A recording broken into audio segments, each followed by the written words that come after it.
It's so crowded here. The balconies are full. It's really wonderful. I want to thank you for each one of you for being here for Women's History Month. And while you're here, as Carlina said, if you go right down these stairs when you leave, you'll see on the wall, on the stairs, and then at the landing down below, some really, really beautiful, beautiful photos of 8 incredible, trailblazing, history-making, glass ceiling-breaking women who have changed the course of our history and of our city. And I am unbelievably excited that earlier this month, as Carlina had mentioned, we partnered with the New York Historical Society to not only show that the future is female, but that the past is female too. And we wanted to be here inside City Hall. It's a little shocking that, shocking and wrong, frankly, that when you walk around this building, you really only see photos like this on these walls of old white men, many of whom were war generals, some slave owners, and not representative of the city that we live in or of the history that we do this work in the name of. And so, working with the New York Historical Society, we put on the walls 8 unbelievably diverse, dynamic women, and I am just so excited, and it's a start. It's a start of what we need to do here in City Hall, but it's a start of what we have to do, as was mentioned earlier, in our parks and public places, in other government buildings, and in ensuring that everyone in New York City, especially women and women of color and transgender women, are all represented in our city. So I consider myself, yes, I consider myself to be the luckiest guy because I have been surrounded by incredible women my entire life, including my mom, who is the best. And for those of you that were able to be there last week, about 10 days ago, I had my first State of the City address at LaGuardia Community College, and my mom came down from Massachusetts to introduce me at the State of the City. My mom had me when she was 20 years old. She was young, and 11 months after I was born, my mom dropped my then biological father off at work, and he never came home. And so my mom became a single mom with an 11-month-old child, infant, and she has been my biggest supporter and booster and savior and cornerstone and confidant and best friend my entire life. She is a homeless services provider, so she helps homeless people get back on their feet. And I talk to my mom every single day. Literally, I talk to my mom every single day. So, my relationship with my mom and the lessons that I've learned from my mom are really the things that guide me every single day, and that's actually the relationship and the wisdom, the guidance is probably the most important thing in my life. More important than being a member of the City Council, more important than being Speaker of the City Council, but being able to be my mother's son is the honor of my life. So I'm so happy that there's so many mothers here today, and grandmothers here today, and I'm grateful to every single one of you. Now, you've heard this before, but it's important to repeat here in the New York City Council. New Yorkers are extraordinarily fortunate to have a host of brilliant, and I mean brilliant, women serving in government, starring the amazing and trailblazing and powerful Women's Caucus of the New York City Council. I got kind of like verklempt and emotional watching that video, hearing the stories, some of which I hadn't heard before. I didn't know the story about Inez Barron's mother. It was very moving to hear the story of the women and who inspired them and who supported them to get here. So I want to announce them because it's important that we say their name and that we boost them and lift them up for the work that they do every single day. Our co-chairs, who you heard from, the chair of our Committee on Aging, Margaret Chin, and her co-chair on the Committee on Hospitals, Carlina Rivera. Our majority leader, the first time we've had a woman majority Majority Leader in the New York City Council, who's not here tonight because she's taking care of her beautiful son, Prince, Majority Leader Laurie. She's on mom duty tonight. Our Women's Committee Chair, Helen Rosenthal. Our Landmarks, Public Siting, and Maritime Uses Subcommittee Chair, Adriene. Our Public Housing Committee Chair, Alicka, Ampry-Samuel. Our Mental Health, Disabilities, and Addiction Committee Chair, Ayala. Our Higher Education, she gives us a higher education all the time, Chair Inez, Barron. Our Capital Budget Subcommittee Chair, Vanessa, Gibson.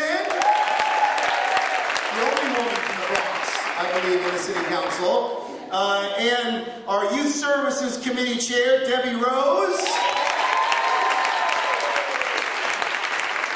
And of course, our Rules Committee Chair, my dear friend and a role model to so many women for her service to our city over multiple decades, and the birthday girl herself, Koslowitz.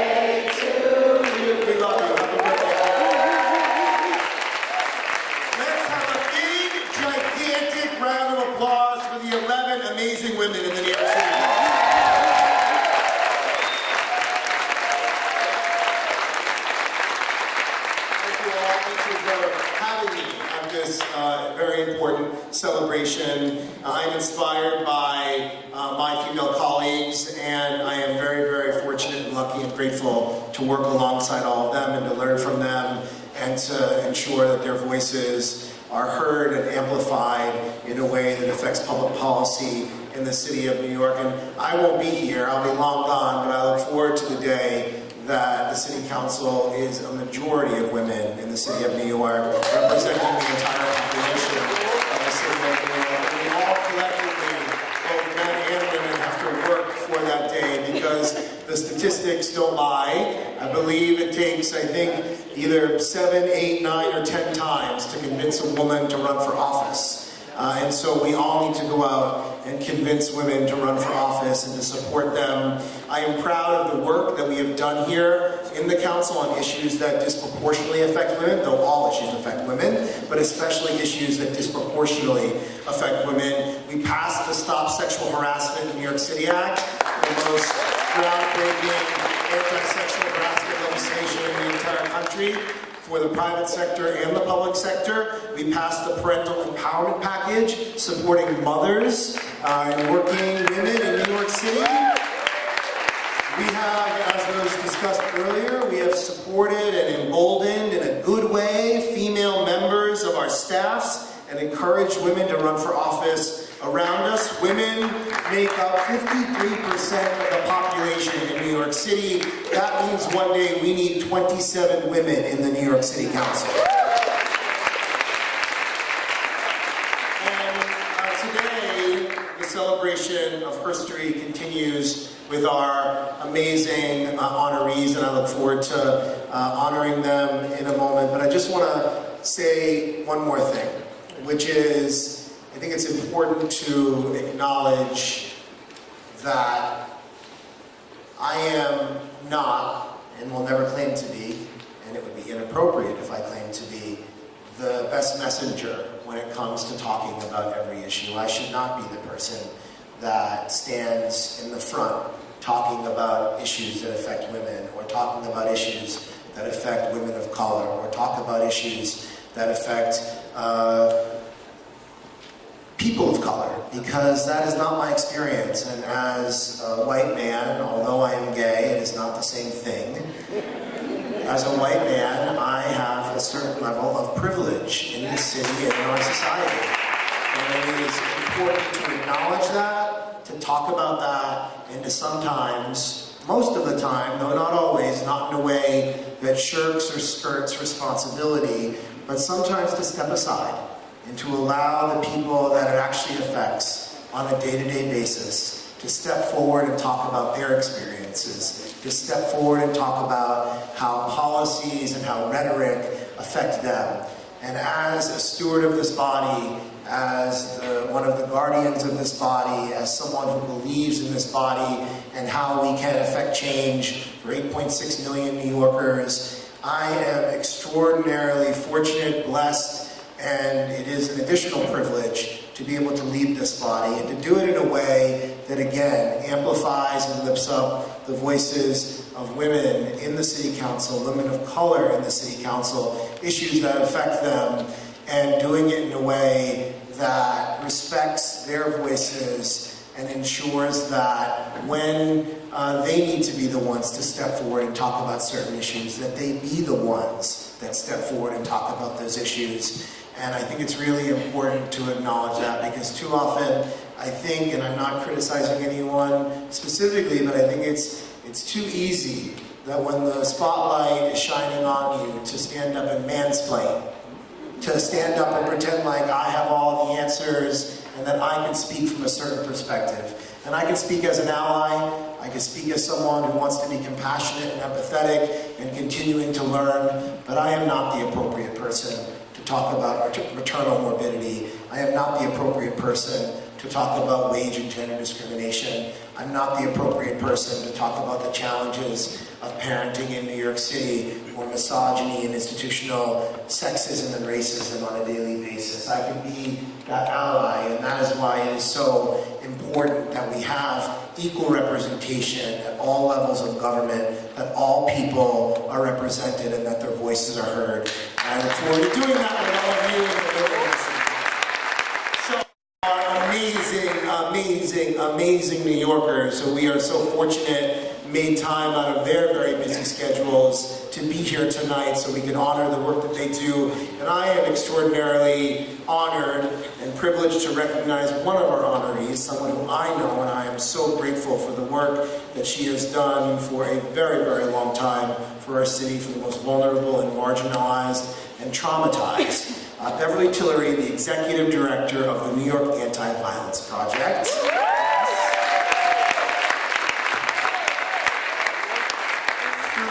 her work with this amazing organization, AVP, Beverly and her team empower members of the LGBTQ community and HIV-positive affected communities in their quest to end all forms of violence and to support every type of survivor. As an openly gay man, as an openly HIV-positive man, I want to say thank you. Thank you for the work that you do every day. Thank you for the work that your staff does every single day, because I know you're representing them here today. You are changing the world one step at a time and helping every person that walks through your doors after they've been victimized and traumatized and trying to get through a very difficult and painful experience. You are an inspiration to all of us. And I know that female and female-identifying New Yorkers and non-binary New Yorkers, and I know that your daughter Stella would be so proud of you for the work that you do. So please join me in congratulating and asking to come up the amazing Beverly Tillery.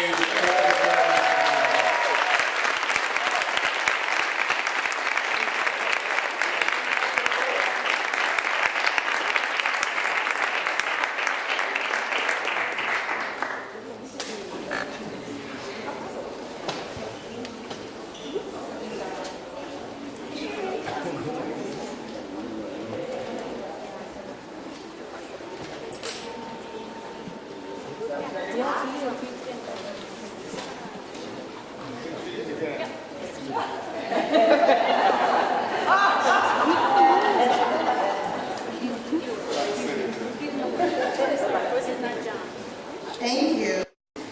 Thank you to the members of the Women's Caucus, Council members Chen and Rivera, and the rest of the women in the caucus. I want to say first how completely floored I am to get this award.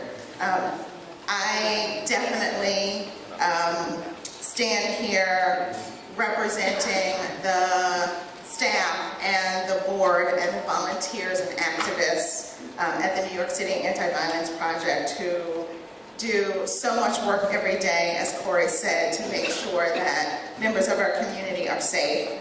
I wanted to also say I was born and raised in DC and in Maryland, and I've been here for 17 years. So this award is not only just an honor for my career, but also I feel like I'm a legit New Yorker now.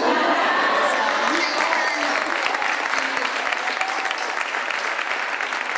My daughter Stella, who reminds me that I'm not a native New Yorker like she is, but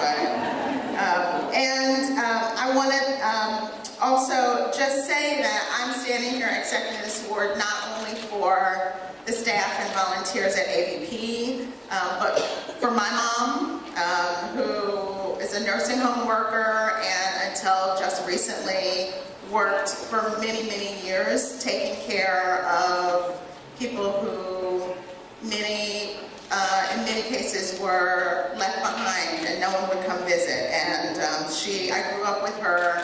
On Thanksgiving, she would bring someone from the nursing home home so that they could have a place to live. And I'm representing my grandmothers, both who were domestic workers, who spent their days feeding other people's kids so they could come home and feed theirs, and taking care of other folks' families and houses so then they could come home no matter how tired they were, and take care of theirs. And when I look around the room, I'm so happy to see so many of my elders here. So I'm accepting this for them as well. And then just finally, just want to say for my partner, for my daughter, who would have been here tonight if it hadn't been for Science Fair night. So my daughter is out talking about her science experiment. Yes. Girls in STEM. And, you know, the last thing I just want to say is there's so many things I could say, but in looking around at everybody here and the other honorees, it's clear that women are saving this country. So let's just bring it on, rock on. Every good celebration has an MC.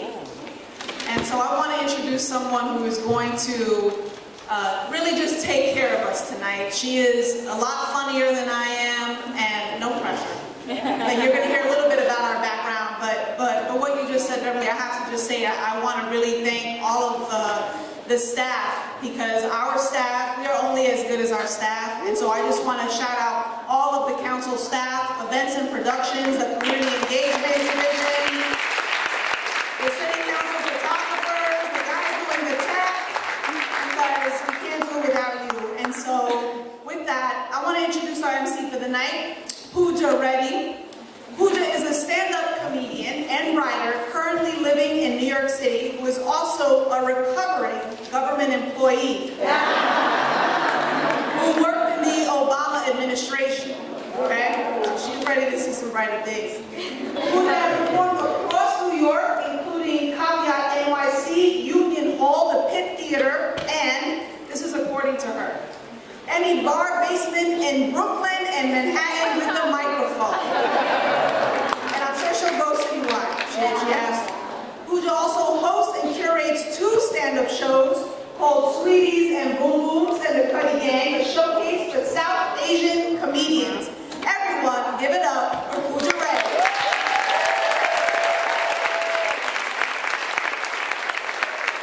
Thank you so much. Hello everyone, happy Women's History Month. It is amazing to be here. I'm very excited. Can you believe that there are only 11 of the 51 members of the City Council are women?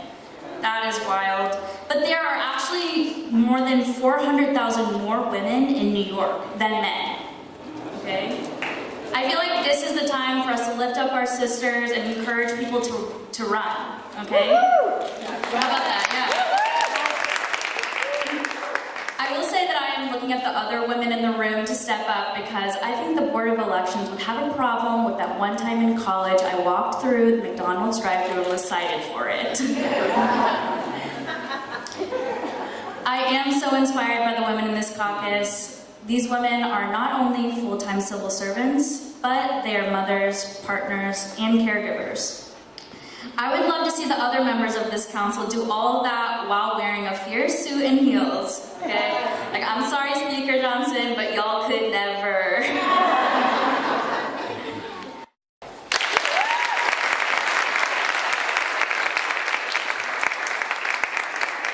is the last time you're going to see me tonight. I know it's been a lot, but I love what I do, and I love being here, and the energy in this room is absolutely amazing. So I just want to thank you all again for being here. So I have the privilege and the honor of introducing and honoring, of course, Cassandra Frederick. Yep, she got family here. That was the right thing to do.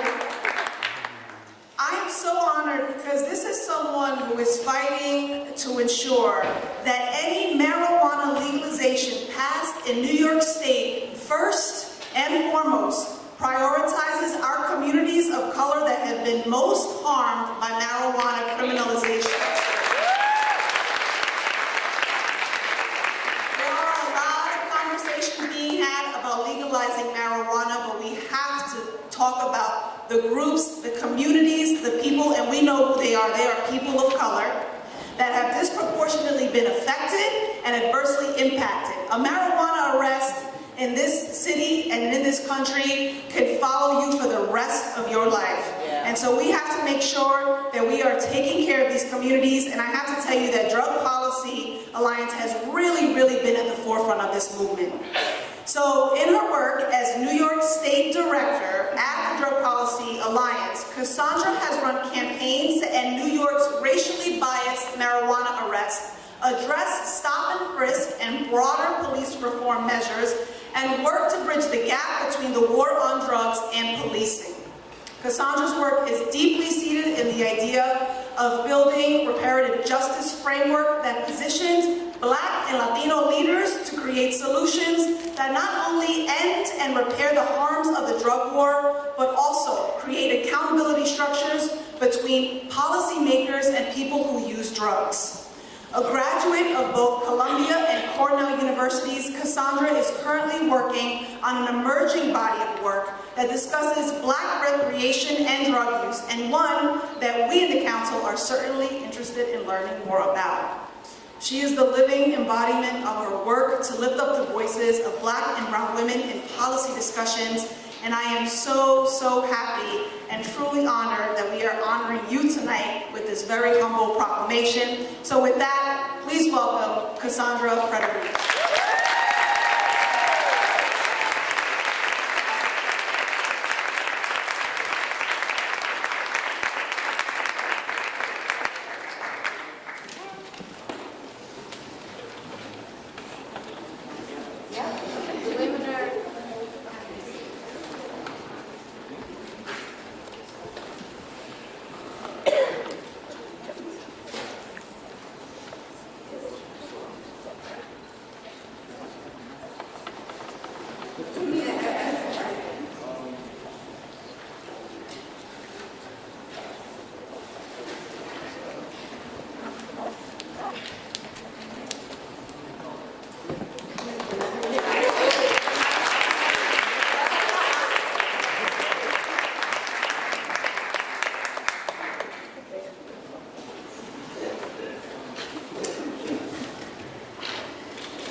Chin and Rivera and the rest of the Women's Caucus.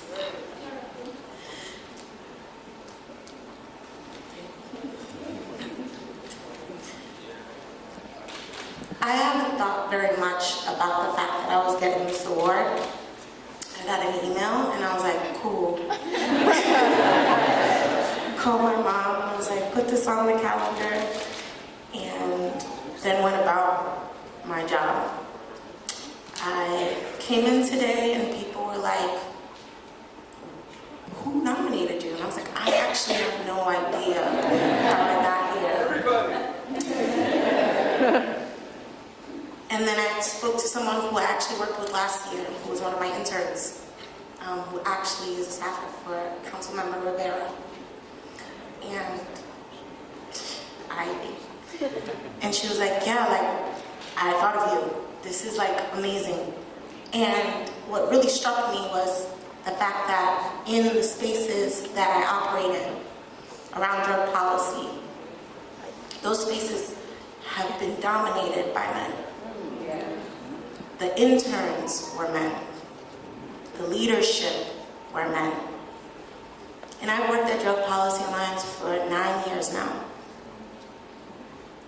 And when we honor Women's History Month, we recognize that the people pushing policy at Drug Policy Alliance are mostly women. Our Office of Legal Affairs was all women. The directors around the country were women. The managing director of policy is a woman. Our new executive director is a woman. And so this moment I stand here for all the women at Drug Policy Alliance that are pushing in spaces and consistently being strategic, being intentional, being unceasing, and being determined. Women making policy is what it's supposed to look like. Because women are disproportionately affected by all policies because we're never thought of when they create them. And so the disproportionality is always going to fall on us. Drug policy in general, these laws that have been created to punish people who use drugs, to punish people who sell drugs, have been built on the idea of protecting white women and punishing women of color. And we have to get to a place where we can bring that together and recognize that prohibition harms women the most. It harms gender non-conforming people the most. It harms trans people the most. Even in the conversation around marijuana, people consistently talked about marijuana arrests, and they talked about the arrest rates of men. They talked about the arrest rates of men of color. They talked about stop and frisk in the same ways. And it is not to say that that did not affect men of color, but it is also to say that it affected young women of color. That the ways that the drug war have perversively criminalized and harmed and killed women by subjecting us to state violence, sexual violence, drug testing against our will, that we have to expand the lens of how we look at the drug war. Part of the reason why I'm so excited about my work with the council is because the council is finally taking on the fact that Black and Latino women are drug tested against their will in the most special time when they're giving birth. And instead of getting their baby, they're met with a social worker. Or the fact that people that struggle with drugs, women especially, are charged in their hardest times, are charged with child neglect that puts them on a registry where they can't get off the registry until their last child, 10 years after their last child turns 18. And that impedes them from getting so many different jobs that are historically employed by women, home health aides, providing kinship care. This is what happens when we don't look through the prism of criminalization and look at the prism of those most impacted, women. I'm so honored today to be here, to be honored for the work that women have taught me. My mom is amazing. She taught me how to fight because we argued. My dad is the person who gave me politics as a choice and as a strategy. My parents are also immigrants. My parents are from Haiti. And the thing that I don't think I've ever fully appreciated until the last few days is that every time I'm outside of city council screaming and yelling and calling elected officials accountable, they hold their breath. They're scared. Because my parents grew up in a country that had a dictatorship. And the risk is different. And I chose to do this profession. And so my parents are fearful, but they're always supportive. And I know that women of color and women in general are impacted by our policies. But I also have a brother. So I'm always keenly aware of the role that policies play in the lives of young men, and especially Black men. I thank you for this award.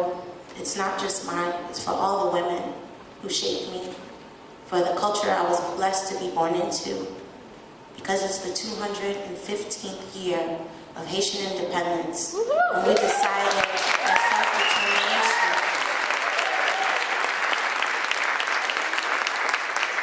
It was worth more to us than anything else. Thank you so much.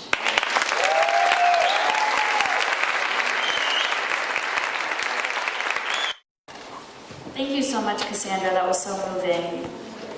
We are going to be switching gears in the program, and we are going to be welcoming some dancers on the stage. All right. So we have folks from the Dwana Smallwood Performing Arts Center, which is located in Bed-Stuy, and they build community and identity through the arts. Their mission is to use dance as a platform to encourage, inspire, and facilitate the aspirations of young people by engendering within them discipline, pride, and determination, and building a big appreciation for the arts. Please put your hands together for the Dwana Smallwoods Performing Arts Center.